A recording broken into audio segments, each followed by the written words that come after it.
The Institute of Internal Auditors presents All Things Internal Audit. In this episode, Christina Brune talks to Rick Walke and André Vertamatti about the major updates to the Certified Internal Auditor exam and the Internal Auditor Practitioner program. They discuss the motivations behind the changes, how the updated Global Internal Audit Standards influence the exam, and what candidates and hiring managers can expect. The conversation also highlights the importance of aligning certification with real-world internal audit practices and the future of the profession. I want to welcome you both, Rick and André, today. Thank you so much for joining us. Given your roles on the EDC, I know there are a lot of insights you can share about what's coming with our certification programs. So let's jump into it. It's good to be here. Christina, I can't wait for him to roll this out on May 28th, 2025. Hey guys, thank you for having me. André, let's start with you. Can you give us an overview of the key changes being made to the Certified Internal Auditor program? I think we have two main changes here. The first one that I would like to highlight is that we stopped testing topics like information technology, information security, business acumen, accounting things outside the internal audit scope. And we want to bring context to what the internal auditors practice will have in real life inside the tests. And the second main change is that now the CIA is bringing the changes that we implemented with the Global Internal Audit Standards. What prompted these changes? Why are they happening now? We usually review the CIA exam and the content and the syllabus on usually a 5-year rotational basis. So that 5 years came up a couple of years ago. So we began the process of revising the CIA exam. And what perfect timing! We get to revise the CIA exam at the same time the Institute of Internal Auditors has updated and upgraded their Global Internal Audit Standards. You know, over the last 5 years, there's been a lot of change and evolution in internal audit, and the CIA needed to catch up as well. So we needed to catch up with those technological changes and the greater expectations that our stakeholders hold us to. We're starting to see more and more that human skills are becoming important to internal auditors, and we're trying to create a syllabus and create questions that can emphasize those human skills in the revised exam. I really think that the changed certified internal audit exam is going to be better for everybody wanting to take it. It really is going to provide a real gauge of the competency of the people that are taking the exam. And it really does. I think with our changes, it really will measure better the competency of the internal auditor. How did the Global Internal Audit Standards influence the changes in the exam specifically? So the new standards really offer more guidance for the chief audit executives related to their strategic planning to managing a quality function. The updated exam also helps and gives the individual internal auditor more guidance related to the planning and performance of their internal audit. The Global Internal Audit Standards really, for the exam, have given us a great platform to further enhance our candidates' abilities and competencies. And why is it important for the new exam to align with the standards? So, the new standards really, I think, set the profession up for success into the future. Competent internal auditors have to understand what it takes to operate a world class internal audit function. And aligning the exam with those new standards provides that candidate a way to demonstrate their understanding of internal audit operations, all of those things that are going to make internal auditors successful in the future. Can you talk a little bit about how the topical requirements will be tested on the updated exam and when they'll be tested? The most recent topical requirement that was released earlier this year was the cybersecurity topical requirement. So those will all be tested within within parts 2 and 3 as they relate to managing the internal audit function, as they relate to planning for and performing audit engagements. So cybersecurity and the topical requirements will be tested within those contexts and within the context of internal audit. So you probably won't be seeing topical requirements on the exam until about 6 months after the effective date of the topical requirement. So adding an example mentioning cybersecurity, the topical requirement was issued in February 25. So it becomes effective in February 26, and it will be included in the tests in August 26, 6 months after it's effective, right? Yes, and there are other topical requirements coming, so they'll follow the same cadence then? Yes, yes, they will. Right now, I believe it's third party management is out there for comment. So as soon as they finalize the topical requirement for third party risk management, they'll get that issued, and that will follow the cadence that Andre just described. And we have the details of those on our website as well, the timing and release of every topical requirement coming out and when it'll impact the exam. So fabulous. All right, Andre, so the next question is for you. So what should our CIA exam candidates be aware of when they're preparing for the updated exams? There is one important thing that I would like to mention regarding Part 3. In the old Part 3, based on the 2019 CA exam syllabus, it has been eliminated, and we replaced it with a new Part 3. The topics from the 2019 syllabus have been integrated into questions related to internal audit engagement, and these will be placed in the Part 2, and internal audit function, and these are going to be placed in the new Part 3. Yeah, I think the candidates need to remember that the parts of the exam are not gonna. It's still a 3 part exam. It's the exam is going to be improved, I believe, with adding these topics into the part 2 and part 3, the performance of the engagements and the managing of the internal audit function. So the structure all remains the same. It's just the information and how it'll be tested within the examination that's going to be just a little bit different. How can candidates prepare for these updated exams in light of the changes? Well, the candidates have several options. Let's say it depends on how individuals feel better studying, let's put it this way.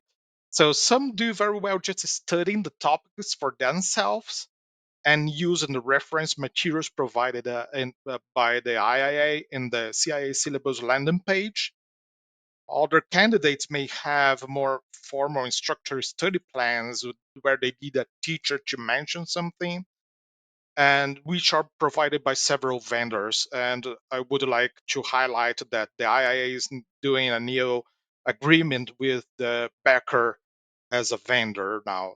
And also, the candidates may have local chapters and affiliates that can sponsor trainings, programs in their areas.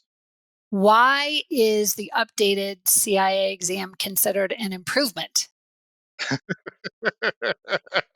Well, I personally prefer this new version. I'm with Andre. I prefer the new version, really. Yeah, I think it's matched more with which a new auditor needs to learn for developing very well the profession, and also match with the expectations from the main stakeholders. So one of the improvements that we already commented a few times, but maybe it's very important to came back to this, is that for the first time, topics like information technology, business acumen, accounting topics are being tested in the context of the internal audit. It means that the questions that were designated to test the candidates' proficiency are now located inside the context of internal audit planning, internal audit performing, and internal audit engagement management. So better than testing these topics at a deep, irrelevant level sometimes, now we test them in the context of internal audit. That's a great change. I'm sure that our candidates will be excited about that as well. I love it. Yeah, we're pretty excited about rolling this out. I'm really hopeful that when we roll this out, the candidates really see that the work that we've put into this and really appreciate what we've tried to do to advance the profession. I really do think that as we get to the new exam, it may be a little bit different, a little bit tough for the candidates right off the bat. But I think as they begin to take the test and they look back at it, they'll understand where we were coming from. And if they've never taken the prior exam, they really don't know. They really won't be able to tell what the improvements are. But trust us on this one. This exam, I believe, is truly an improvement over what we had been providing to the candidates in the past. Rick, I'm a 100% with you. So that's a great segue. So how are these, Rick, how would you say these updates to the exam um, improve the internal audit profession? How will these changes help auditors stay more relevant and effective in their roles? Well, first off, I think the with bringing the topics out of the old part 3 and into the parts 2 and 3 that we have now in the current exam, really enhance the candidate's ability to understand where those topics fit within their internal audit function, how their internal audit function should be utilizing those particular skills, as well as understanding in an internal audit context what they should be expecting from the entities under review. So I think, again, it really aligns to the Global Internal Audit Standards. I think the standards really provide internal audits with the guidance necessary to develop world class internal audit functions.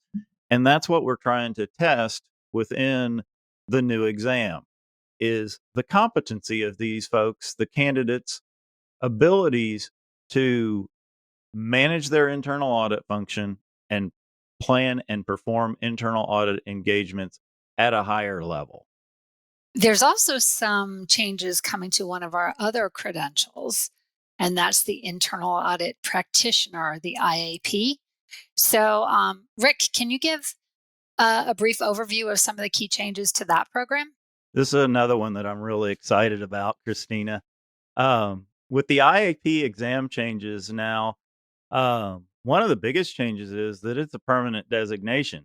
And so along with that though, you get that benefit with having it being a permanent designation. You also have that requirement of those 20 CPEs each year. So with the IAP, you now get a permanent designation and you'll have an obligation to complete 20 hours of CPE per year to maintain your designation. Another big change is that the exam for the IAP is part 1 of the CIA exam. And along with that, once you pass that part 1 to earn your IAP designation, you also have credit for part 1 for the CIA exam. So that means then you only need, once you've got your IAP, you only need to get parts 2 and 3 passed before you earn your CIA certification. That's a big change from the past. In the past, we had a separate IAP exam and no part of that IAP exam applied to your ultimate certification. So that's a huge improvement on this designation. The other thing that I'm excited about is that the new IAP really does give our student members that opportunity to sit for part 1 of the CIA and create that pathway for them to go on and earn their certifications and really launch their careers into internal audit and encourage these folks to jump into a career of internal audit. That's great. So students can sit for the exam. There's no work experience needed. No work experience needed. Students can sit for the exam and earn their IAP so they get a credential to start with. I can't think of a better way to get into internal audit, Christina. That sounds wonderful. That sounds doable. It's absolutely doable. What would you say prompted the changes to the IAP program? I think the Institute and the certifications board saw a need for our profession to have a way to earn a meaningful credential. I feel like the way that we've structured the IAP really does accomplish that goal. We wanted the IAP to encourage people to further invest in themselves through earning the CIA certification. So we put a lot of incentive into the IAP program for individuals to earn their IAP, to get their credential, and then to continue on and earn that CIA certification. Again, they can take the IAP exam while still in school, retain that credit for part one, go on, take the CIA, and everyone ultimately earn their CIA certification. André, do you have anything else you'd like to share about the new CIA exam or the IAP program? Yeah, both are the result of a very serious job from the IIA and from very talented people from all over the world joining together to make a better certification for the internal audit profession.